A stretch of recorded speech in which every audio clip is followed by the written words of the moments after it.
บ่ายวันที่ 17 พฤศจิกายน 2025 ที่สนามกีฬาแห่งชาติหลัก 16 นครหลวงเวียงจันทน์ได้มีการแข่งขันกีฬาแล่นลานพร้อมสรุปเหรียญรางวัลและมอบเหรียญให้แก่นักกีฬาประเภทแล่นลาน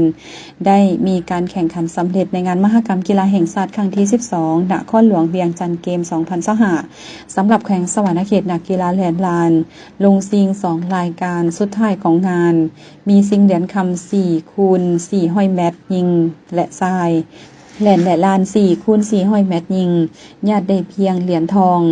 และชายญาติได้เหรียญเงินของคอซึ่งการสรุปการแข่งขันและมอบเหรียญรางวัลให้แก่นักกีฬาก็ได้มีขึ้นหลังจากสำเร็จการแข่งขันโดยท่านนางเวียงสมัยศรีหานุวงศ์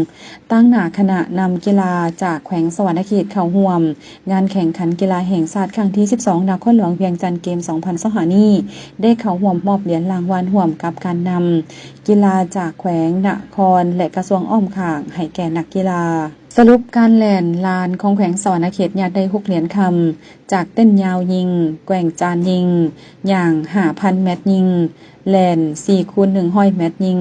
และโยนน้ำหนักทรายยิงพร้อมนั้นก็ญาติได้10เหรียญเงินและ6เหรียญทองรวมทั้งหมด22เหรียญส่วนการแข่งขันกีฬาประเภทอื่นๆจะแจ้งให้รู้ตามภายหลังสรุปเหรียญรางวัลในงานมหกรรมกีฬาแห่งชาติครั้งที่ 12 นครหลวงเวียงจันทน์เกม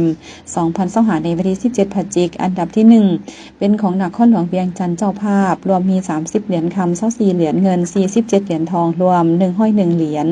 สวรรณเขตเป็นอันดับที่ 4 ถัดจากกระทรวงป้องกันประเทศและแขวงขมวนรวมมี16เหรียญคำ24เหรียญเงิน22เหรียญทองรวม62เหรียญ